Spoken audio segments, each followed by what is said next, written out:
Oh, Hey, how you doing? good. It's good to see you. I'm Al McFarlane. Are we live? I believe we are. Okay, great.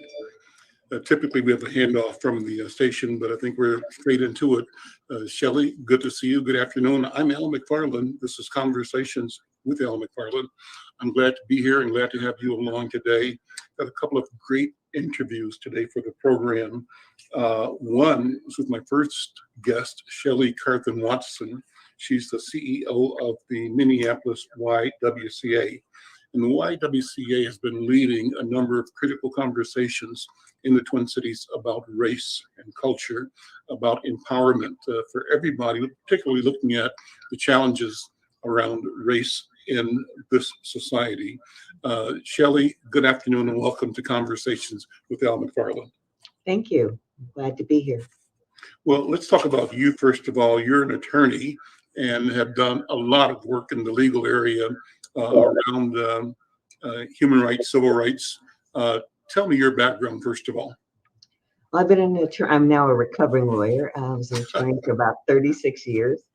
First in private practice as a partner at Robbins Kaplan, and then a stint as Deputy Commissioner of Human Rights in the Ventura administration. And then most recently for about 22 years at the University of Minnesota in-house, handling labor and employment matters. Well, let's talk about what you all are doing.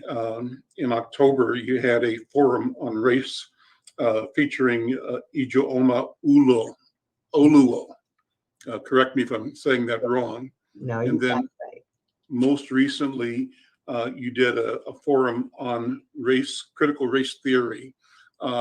If you would, walk through both of those events and walk through why it's important that the YWCA is moving this work forward. Well, our first event was part of our annual It's Time to Talk series, which we have been doing for many, many years, where we bring in a speaker to have critical conversations about race, followed up by facilitated dialogue circles, where people can actually talk with one another about what they've seen and heard as part of that process. What was wonderful about our speaker this year is she actually gave us concrete steps on what each of us can do to not only recognize what we needed to work on, but what we could actually do to address the issue of race in this country. And it was, I think, probably one of the best ones that I've ever seen. We had about 600 people Online? to see it, yes. Mhm. And then we followed that up with our forum on critical race theory. And we were very fortunate to have the incredible Duchess Harris, who is the former chair, the inaugural chair of the American Studies program at McAllister, and a noted scholar on race and the law, as our moderator. We had Representative Cedric Frazier from the Minnesota legislature, who also happens to be an attorney for Education Minnesota. So he sees critical race theory and opposition to it in real time. We had Tanisha Williams, who was the part of the African American Policy Forum, and a colleague of Kimberly Crenshaw, who did the original research and coined the term critical race theory. And then we had Uhuru Williams from the University of St. Thomas, who we all know is a phenomenal scholar in this area. And we had almost 650 people signed up for the forum. We actually sold out and had to close down registration. But it was an amazing evening that talked about what critical race theory is, what it isn't, how the opposition has grown and assumed the face and the impact that it has, and finally what we can all do on our part to both understand our history, to understand the attacks on critical race theory, and to help support it. So let's go through the basics and provide a definition, because I think it's still a catchphrase that is widely circulated, but very much not understood, not with clarity.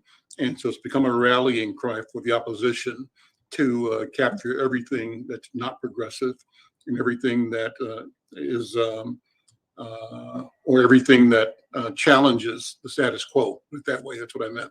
So tell us, how do you define it? And what did you learn as you've been exploring this? Well, first of all, critical race theory is a law school course. It's not being taught in elementary schools and preschools, as fearmongers would have us believe. It's really a practice. And it looks at how the fiction of race itself has been used to impose racial inequities in our society. Mhm. So basically, the best way to put it is it's a belief, this belief that we have that the past is in the past and it should stay there, and how we use that sort of objective to foster the racial and social inequities that we have today. It's the equivalent of sort of burying our head in the sand and refusing to acknowledge what has happened in the past and how it has not only continued to create systemic racism and inequities, but it's also distorted the lens through which we view everything that's happening today. I have a document that starts off talking about the centrality and intersectionality of racism. And it starts off saying that racism exists everywhere in American life, from within our own thoughts to our personal relationships, to our places of work, to our education and judicial systems. And that it says that racism isn't just the actions of individuals, but it's the embedded, or it is embedded in institutions, systems, and culture. It is our way of life. Comment on that. I think that is so true. It permeates everything that we say and do. You've heard lately with the COVID pandemic that racism is a public health crisis. There's environmental racism, where people of color are exiled to particular neighborhoods, but those are also the neighborhoods where they locate factories, where you have industrial pollution. There is racism in the criminal justice system, the inequities in both policing, the inequities in the availability of counsel, the inequities in how the lens through which judges view identical behavior, but the sentencing is radically different depending on the race of the particular defendant, and the actual sentencing itself. Racism permeates itself in the selection of juries. Then we have the electoral system. We've seen over the last years the role that race plays there. The structural, the boundaries that are, the barriers, that are erected to keep people of color from being able to vote, from gerrymandering the various districts and pitting candidates of color against each other or grouping us all in one district, to preventing us from registering to vote, from closing down polling places in neighborhoods that are predominantly of color. It permeates everything that we say and do, our educational system, how we allocate funding to schools, which means that those schools that are in less affluent neighborhoods receive less fundings, and our children do not receive the quality of public education that others do. And when we try to exercise the right to provide better education for our children, we're punished for it criminally. It permeates every single aspect of American life. The document I'm looking at talks about the challenge to dominant ideology. It says that in law and other arenas, there's a belief that concepts like neutrality, objectivity, colorblindness, and meritocracy can be fully actualized. But critical race theory says, hold on, how can you be truly neutral on issues of race when racism is actually baked into the fabric of the culture? Meaning it can't, and it points out that claims of objectivity and color blindness can be ways in which the dominant groups camouflage their interest in the order of the day, what's best for them. And the things you just described, where policies in housing, education reflect that that's how it is. Expand on that, if you would. Well, this whole idea that things could be gender neutral or race neutral are a fallacy. I mean, you're looking at me today, and how can you say you ignore the fact that I'm female and not male? It doesn't happen. But we do that to sort of bury our heads in the sand, to not have to address the fact that there are differences and that they affect different groups of people in different ways. Social justice. So how does the question of social justice come into this conversation?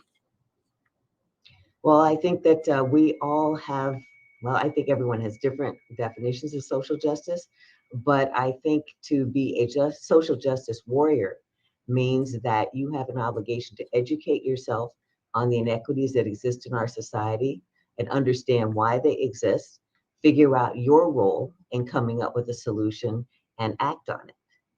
And I think when you think of critical race theory, it means you, number one, acknowledge that these systems exist, whether or not you think your ancestors were to blame or not, but these systems do exist. And we have to spend time examining how we can dismantle them, how we can change them so that we don't keep repeating the same mistakes over and over again and perpetuating those inequalities. So if you call yourself a social justice warrior, that's what you have to constantly be aware of, on the lookout of. You have to change the lens through which you view the systems and norms of our society. Yeah, and so that leads to the question of the value of experiential knowledge. And I think in critical race theory, there's a statement that lived experiences of people of color, however expressed, like storytelling or family history, biographies, parables, scenarios, chronicles, narratives, etc., they're crucial to understanding racism and oppression, and that they are necessary in our quest for liberation. From the academic to the legal to the activist arenas, lived experience must be taken seriously. And as I read this, Shelly, I think about, there is this narrative about, let's put it really simple, George Washington and the cherry tree cannot tell a lie, right? And there's this glorification of a narrative that we know is patently untrue. It's like Mary had a little lamb, it's a fable. It's not a caricature, but it's I can't think of the right phrase in Spanish, a modismo or locución, a saying. But so our upbringing is guided by all of this shorthand, and the shorthand serves to bring catechism, that's what we're looking for, order to action, and to encourage us to see and say the same thing, to hold the same set of values. But the values it asks us to embrace and hold are the values that have created this white supremacist strategy that serves white people and that does not serve Black people. Certainly, it has served the culture's capability to enslave other human beings, to resist efforts to undo slavery. And as we have done that, and as we have arisen and brought and encouraged and fomented change in society, the resistance remains. And the narrative that created it is still there, seeking to be both invisible and not challengeable. What we're saying now, I think, is that this moment and the future call for all of us validating, valuing, exploring, examining our personal stories, my personal lineage.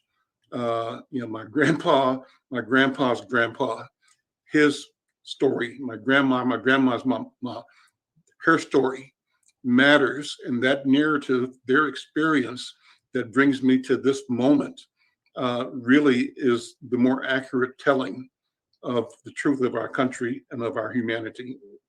Am I on the right track with this conversation? Absolutely.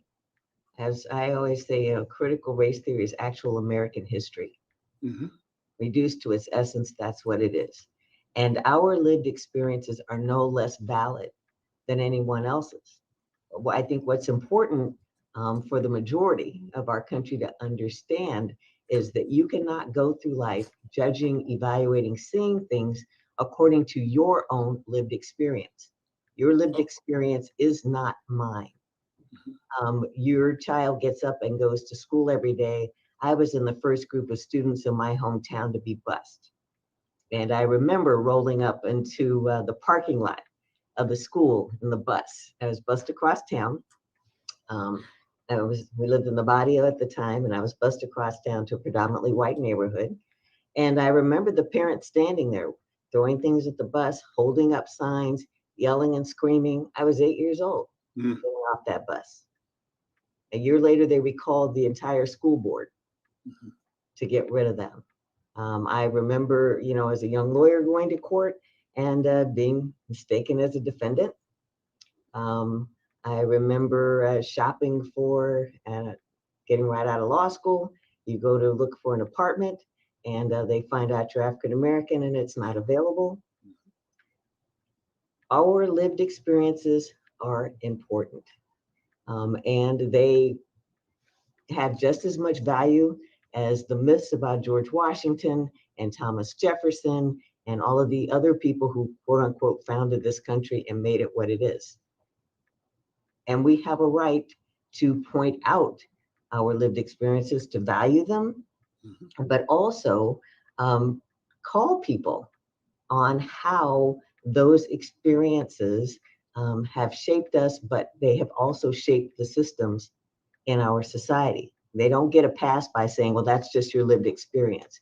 No, my lived experience is a result of the past. And it has, my lived experience, I guess, has suffered, perhaps, or been impacted, is maybe a better way to put it, by these inequalities that are rooted in the past. I'm Al McFarlane. This is Conversations with Al McFarlane. I'm talking with Shelly Carthan Watson. She's President and Chief Executive Officer of Minneapolis YWCA. She's been in that position since August of 2021. She's a nationally renowned labor and employment law expert. And she came to the YWCA. Did I say YMCA? YW. I said YW. Okay, YWCA from the University of Minnesota, where she served as a senior associate general counsel in the Office of the General Counsel, providing legal advice and counsel for a public research institution with over 30,000 employees. And prior to the university, she was a partner in the law firm of Robbins, Kaplan, Miller, and Cerisi. She was the first African-American woman to become a partner in a large law firm in the state of Minnesota. And she's also a former deputy commissioner for the Minnesota Department of Human Rights. She's also served as executive director of the Hennepin County Bar Association and Hennepin County Bar Foundation. She's an honors graduate of Macalester College in St. Paul and received her law degree from Northwestern University School of Law in 1985. Shelly, it's really great to have this conversation with you, and such an impressive record of engagement, involvement, and in leadership. And I think you bring a certain gravitas to this discussion, right? And because, Shelly, it amazes me how powerful people in institutions walk and act and move in a way that they almost dare us to say what we truly feel, or we are so conditioned by the oppressive nature, we read it and react to it in a way that dismisses our own integrity, our own belief, our own hurt and pain, because we have been conditioned to believing that that is inconsequential. It's unimportant, and it's certainly unimportant when compared to the massive, immeasurable accomplishment of white people, or of the institution, or the organization of the society and of the culture. But that is really the problem. And the challenge here is to recognize us for us, and pull the curtain away, right? Right. And let us disaggregate all of these layers upon layers upon layers of deception and manipulation, and call it what it is. And in the process, free ourselves to be ourselves, to tell our truth, and to, in doing so, enable others who were vested in that to free themselves as well. That's what I think. What do you think? I believe I'm 100% in agreement with you. Life is too short to not be able to bring our authentic selves in every setting in which we enter, whether it is at school, whether it is at work, whether it is in the boardroom. As you said, our lived experiences are valid and they deserve to be shown. They deserve to be taken into consideration. They deserve to be used as a basis for our opinions, our suggestions, our proposals. They are no less valid than anyone else's. And we get to bring our entire selves to the table. And you don't, there's an expression, what is that? There was a movie years ago, a soldier story, and it was based on the segregated troops in World War II. And when one of the main characters is who actually sort of denied himself, who felt that he had to hide himself in order to fit in. When that person is finally killed and he says, they hate you anyway. You do all this and they hate you anyway. Mm-hmm. I am me. At the end of the day, I have to answer to me. I have to look myself in the mirror and know who I am. And if you don't do that, you will make yourself crazy. Mm-hmm. And the trauma of that will eat away at you. So critical race theory, my notes here say, draws from many different fields in order to create a powerful and nuanced framework for engaging with race and racism. And it says that there's no one answer, no one discipline, no one path to freedom. It says, let's use all of the tools in the toolbox to help educate folks so we can all get free.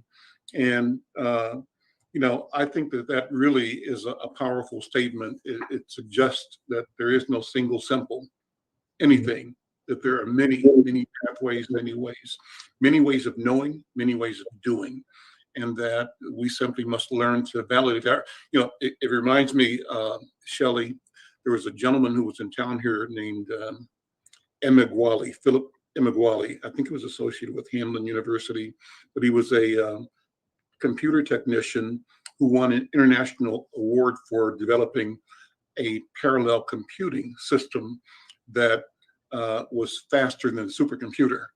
And so I just remember interviewing him, and the story sticks with me. And he said he was from Nigeria. He thought back and he wanted to apply for this strategy for speeding up supercomputing or doing more computations in less time.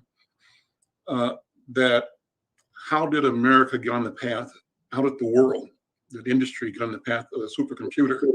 And everything sort of developed through, say the 40s and IBM and, the computer age, industrial age, to where the supercomputing model became the predominant strategy for doing computations. But it wasn't the only one. There were a number of ways to compute. He said he thought back to his village days and said, I wonder if I look at the supercomputer as an elephant, that's kind of what it is. It does things. But can you get the same amount of work done if you can harness 50,000 chickens? Mm-hmm. And so it's a question of not believing that any one system is sacred, that something is the way it is for a reason. Maybe it was convenience, expediency. It was appropriate for the set of problems that need to be solved at that time for somebody, but it never was the only way. And that our job is to go back in history and examine the progression of ideas, right? And see where the deviation occurred, the deviation that allowed us to accept the devaluing of our humanity and of our existence, the deviation that allowed others to create false narratives that allowed them to debase themselves by debasing us, right? And let's look at the consequences of it all. And even in doing that, not be judgmental for the sake of being judgmental, but rather for being clear in our analysis. And how do we take all of this knowledge and move forward? Well, I think that's where we are. What do you think? I think it's a watershed moment, and that everything is on the table. I think everything that we've ever been taught about our history needs to be taken apart and examined. And as I said, I'm big on, reforming the lens through which we view everything, all of our policies, all of our systems that we have, to see whether or not these our history has resulted in these inequalities that are embedded in how we do things, and if our unconscious bias or conscious bias has led us to believe that African Americans have a higher pain tolerance, and therefore physicians should not probe or treat us the same way, or that that there is only one learning style, and if that is not a style that is conducive to African American students, then that doesn't matter. If that learning style or this pedagogy is the result of a racist system or perception of how students should be taught, and it disadvantages our students, then we need to examine that and take it apart. Shelly, Political that you and the YWCA have taken the lead in bringing this public conversation forward. Tell me how it is and why, from your experience as a leader now, your organization has elevated this work. Because I look at places around Twin Cities, and the logo or the slogans expanding what we're about are really phenomenal. What you're doing is nothing less than bold and intentional, I believe. But tell me about the organization and where it has evolved to and where it's going. We have a long, long history. We desegregated the YWCA nationally, had Dorothy Height on our national board, and as a national officer, we desegregated our facilities in the 40s, and had programming for African American communities. And we've all heard about, young women who came to the city and needed a place to work. Yep. But our racial justice work was in effect even before the signing of the Civil Rights Act. Even here in the Twin Cities, we were one of the first buildings to be owned by women. We had the first integrated pool in the Twin Cities, first African American board member, our beloved Phoebe Givens, and whose daughter Roxanne later became chair of the board of the YWCA. This is who we are. This is what we do. And we have continued to do this work. We have an anti-bias curriculum for our early childhood education. We have 5 centers. We have our girls and youth programs that seek to educate young women of color on STEM careers. We also have our racial justice and public policy department. And so not only are we educating people about issues of race, but we are constantly monitoring legislation, policies that are being put into effect that disproportionately affect people of color. And that means meeting with legislators. That means educating parents on different issues. This is who we are, and it's embedded in everything that we do. Shelly, thanks so much for being with me today.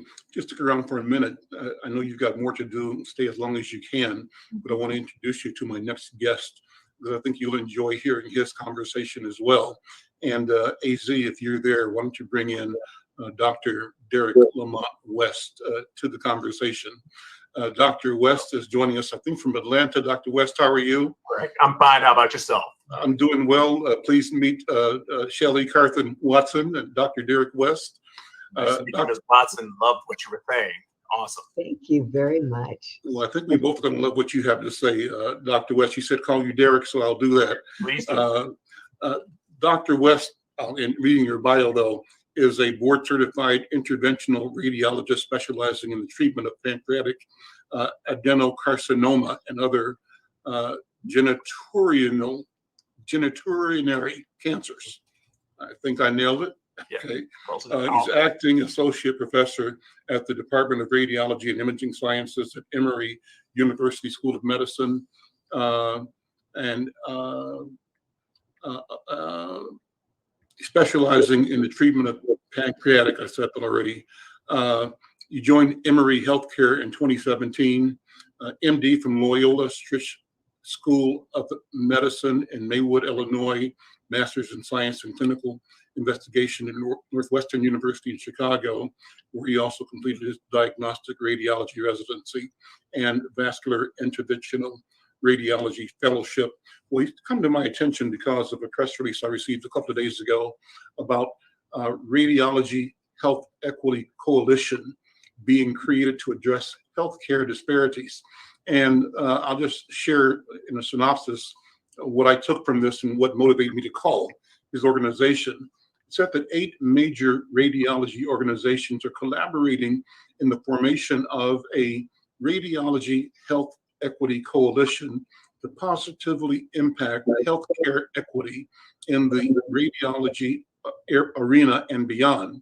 And it says, while disparities and inequities in healthcare have been evident for many years, the COVID-19 pandemic has magnified the disproportionate numbers of people of color and rural residents in the U.S. affected by barriers to care.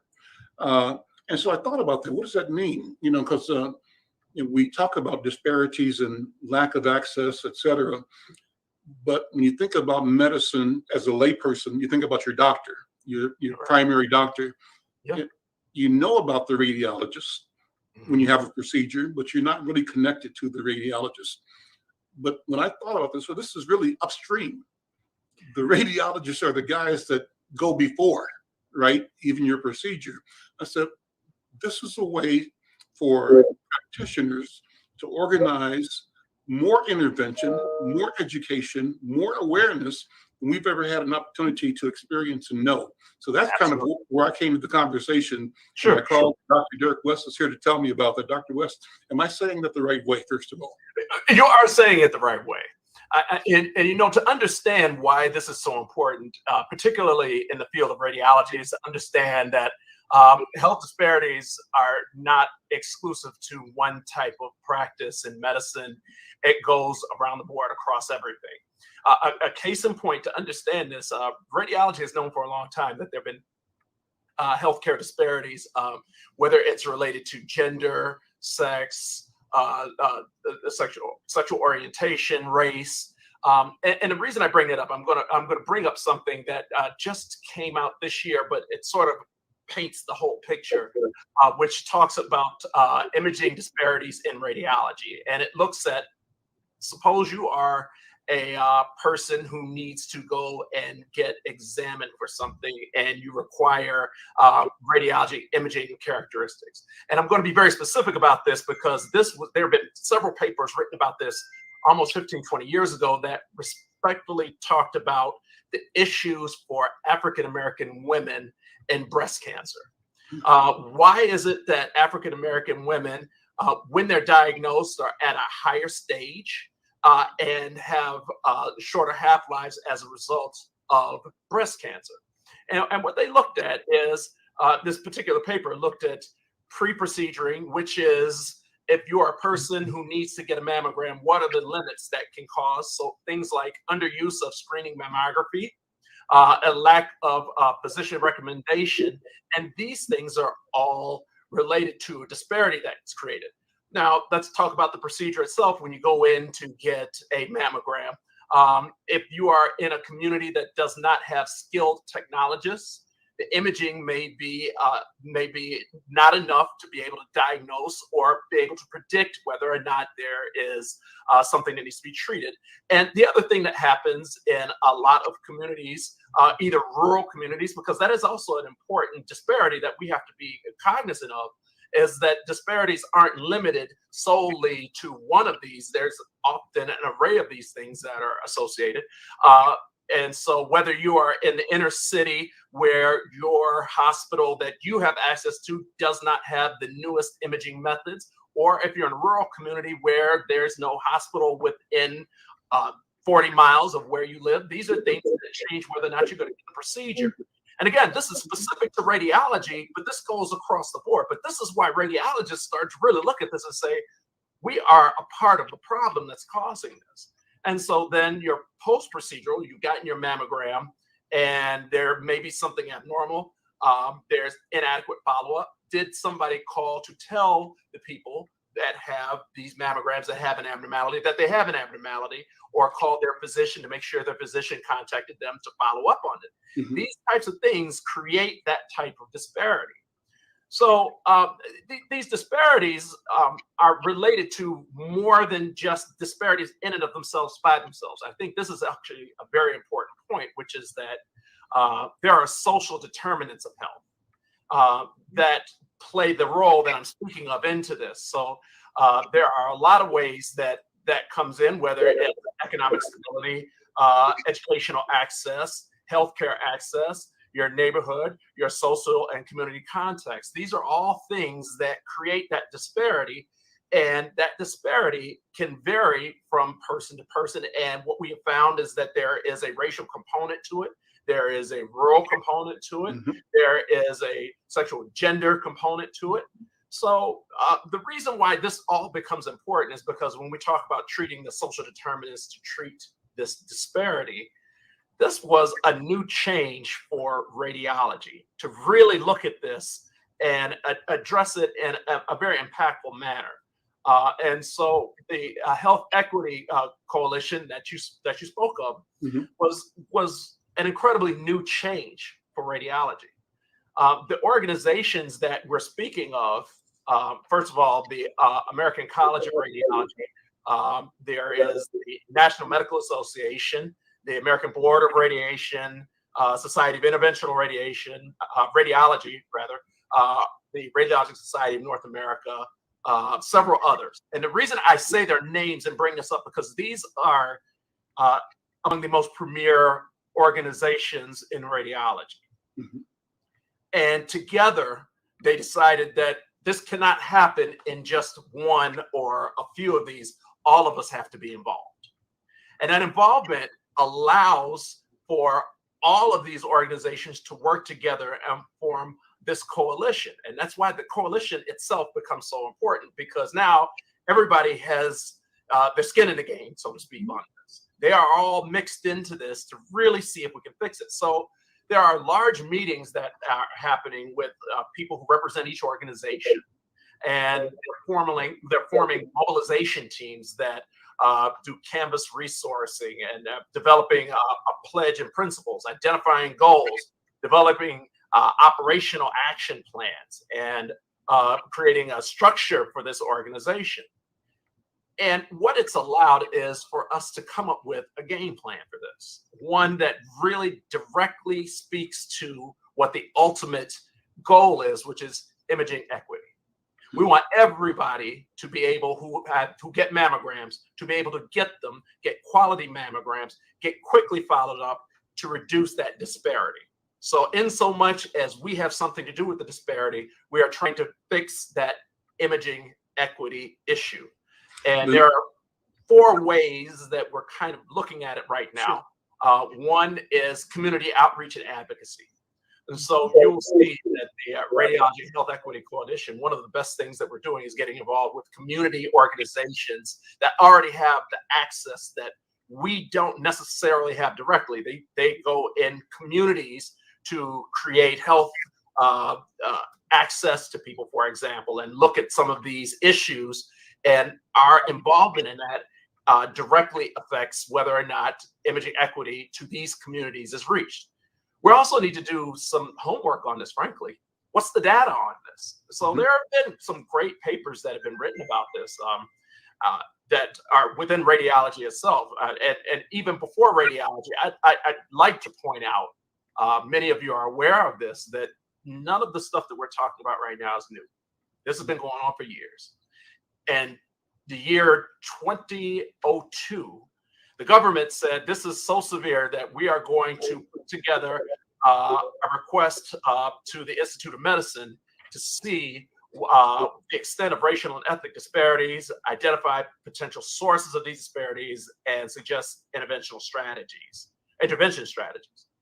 And this ended up being a book that you can get right now called Unequal Treatment. 20 years ago. it is an incredible piece of work because it really points out in a very succinct and direct manner that disparities in healthcare exist and require focused, active responses.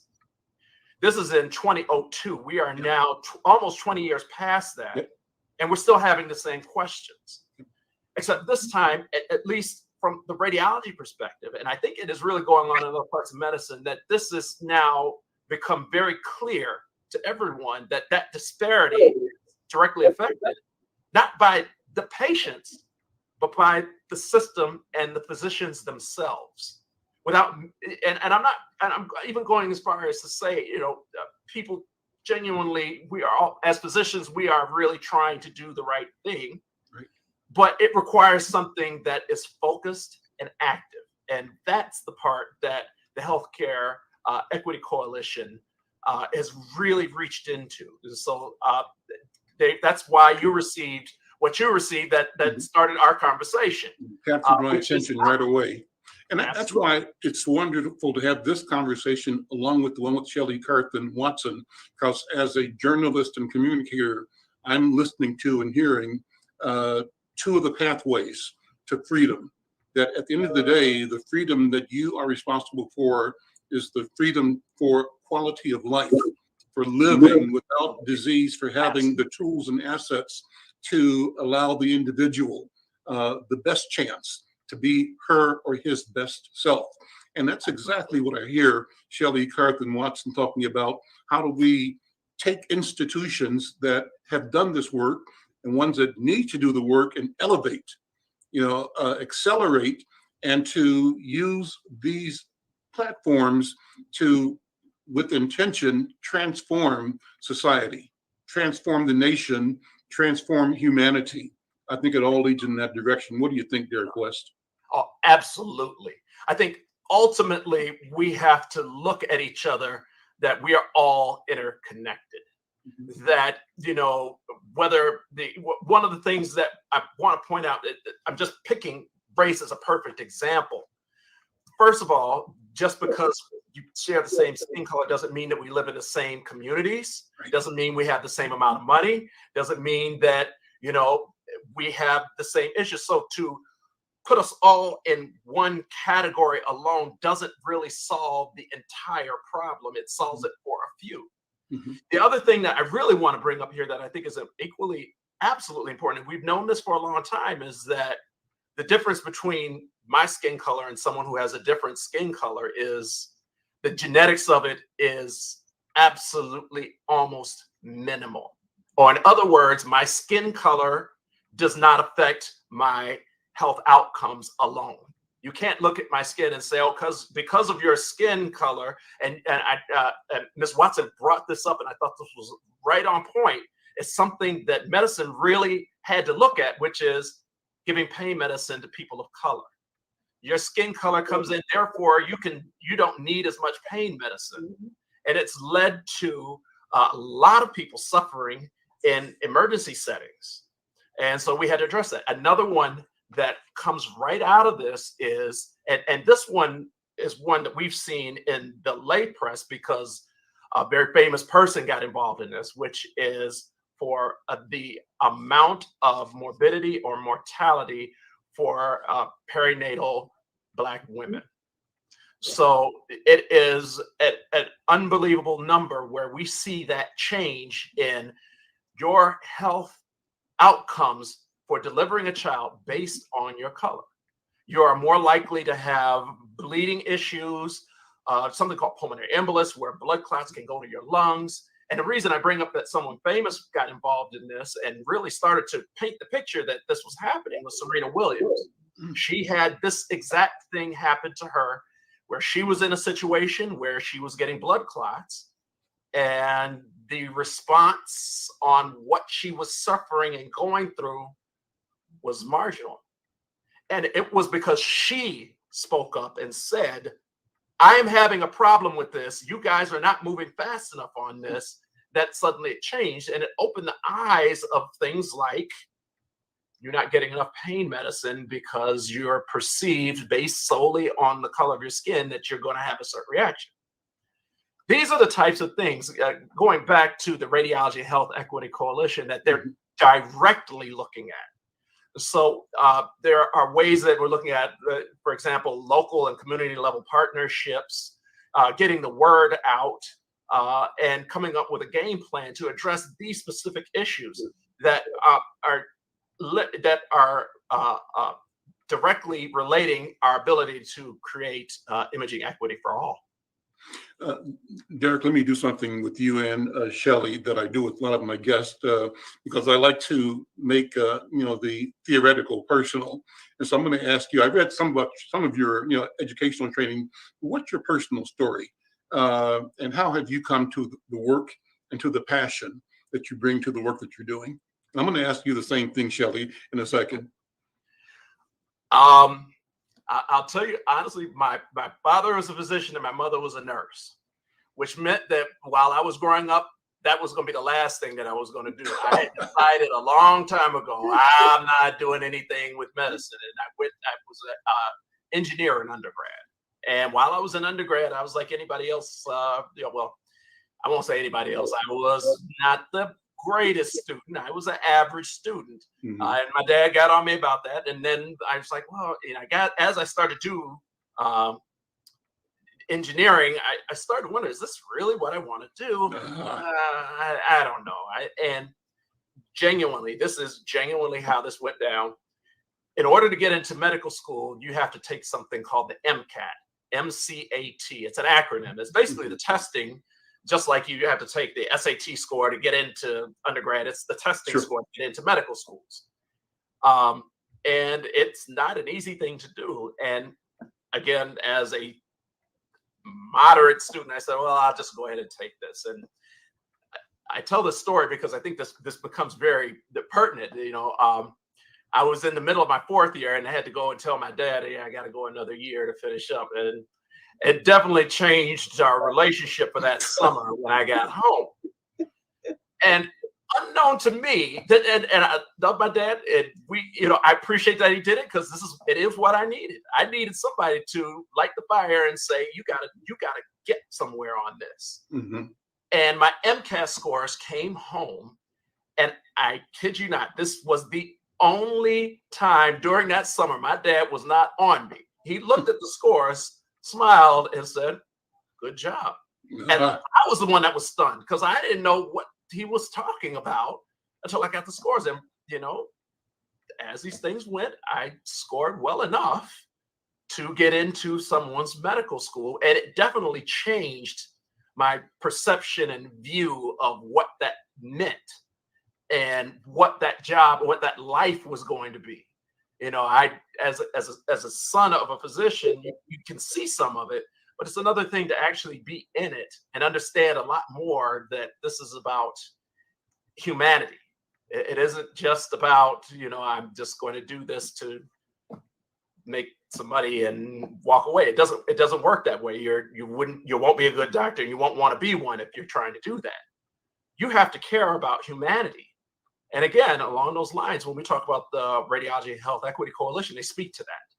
They speak to, we are physicians, and if we are physicians, we have to care for everyone's health.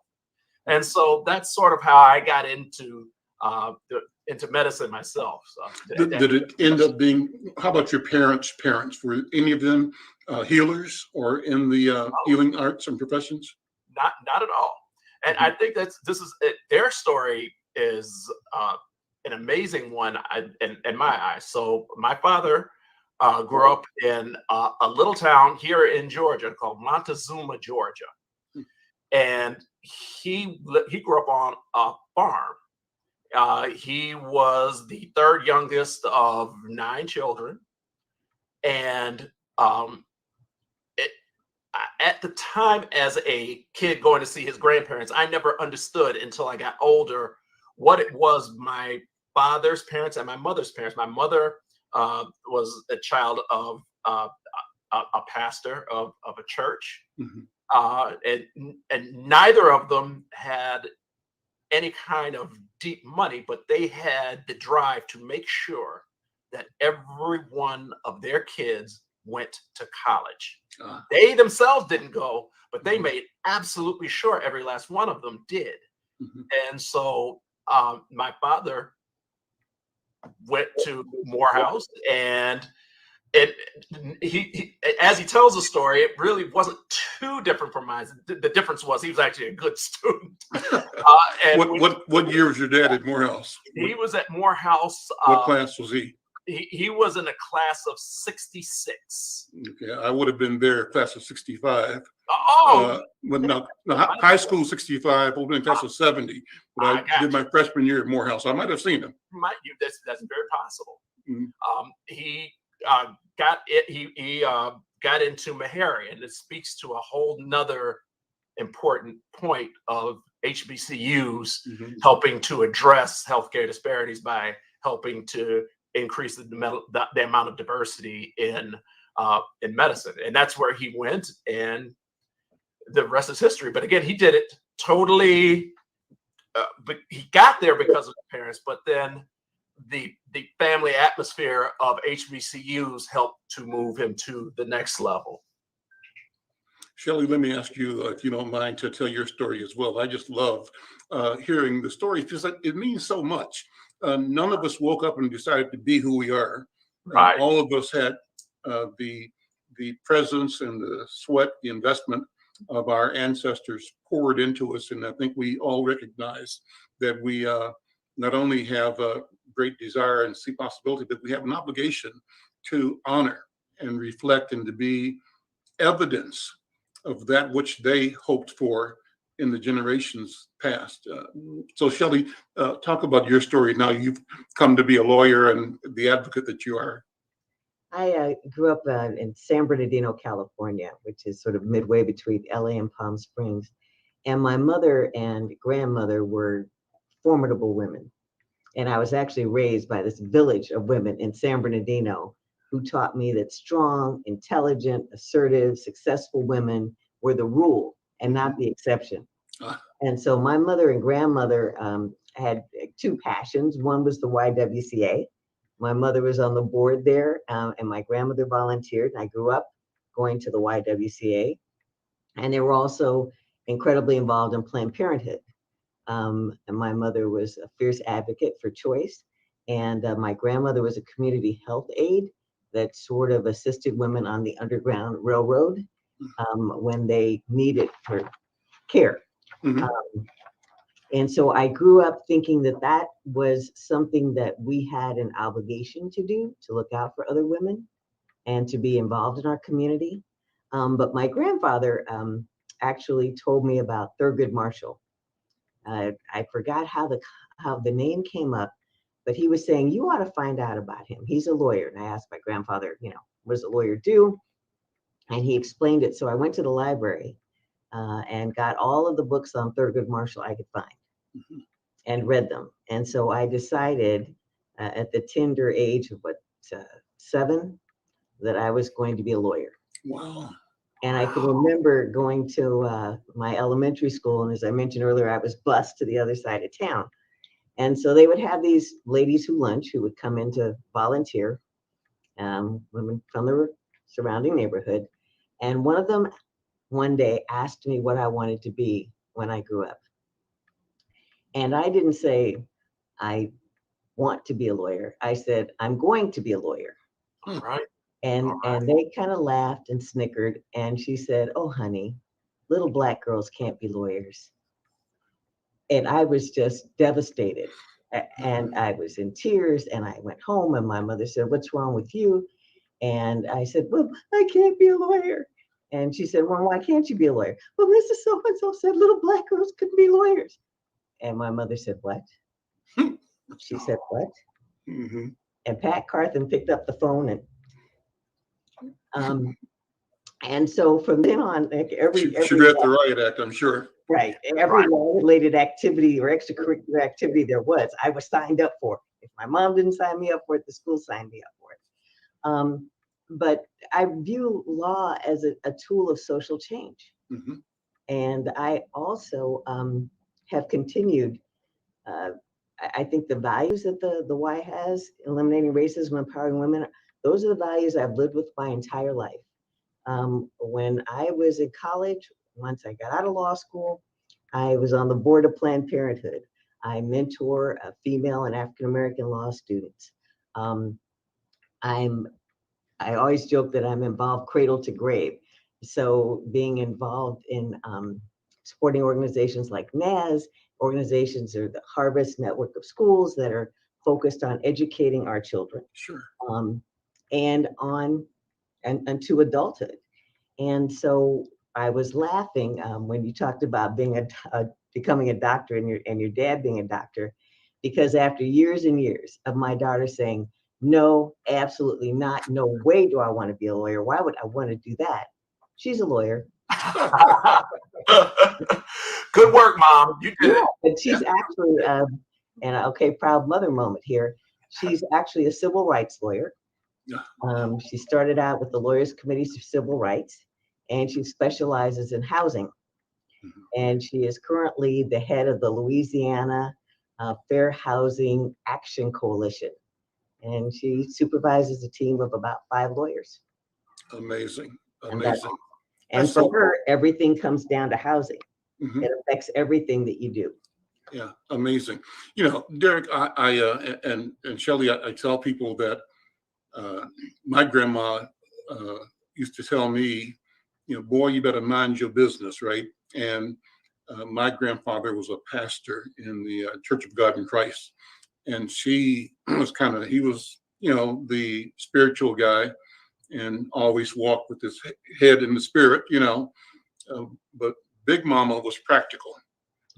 You know, she kept everything going day to day to day to day to day, right? And so she would say, boy, you better mind your business, right?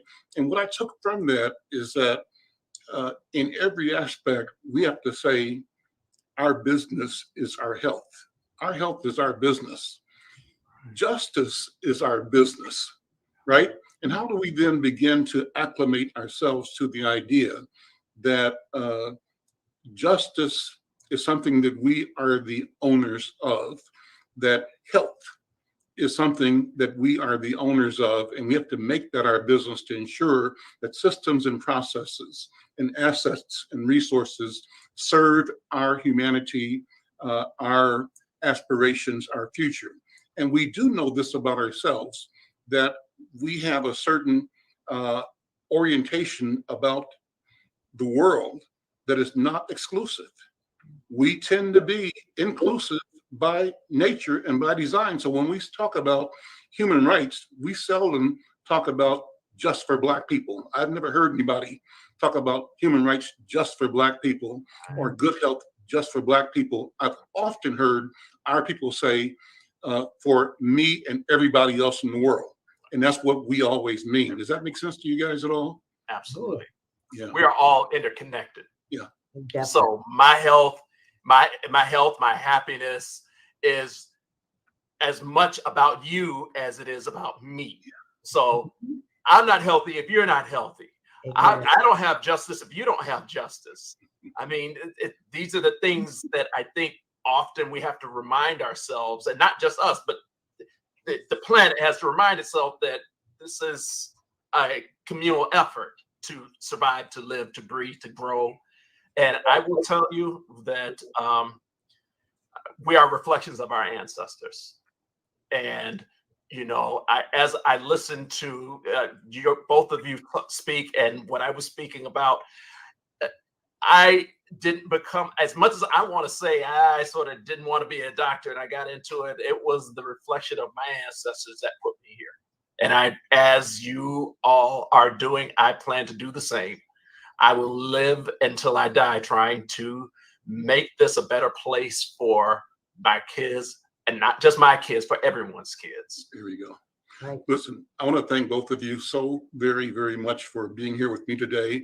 Thank you for the work you do in community. Thank you. And I thank you, parents, and the children that you have, everybody around you, for being in community. And to my listeners, thank you for listening here on KFAI. Thanks for checking us out on Facebook or YouTube. I'm Al McFarlane. This is Conversations with Al McFarlane. We'll see you next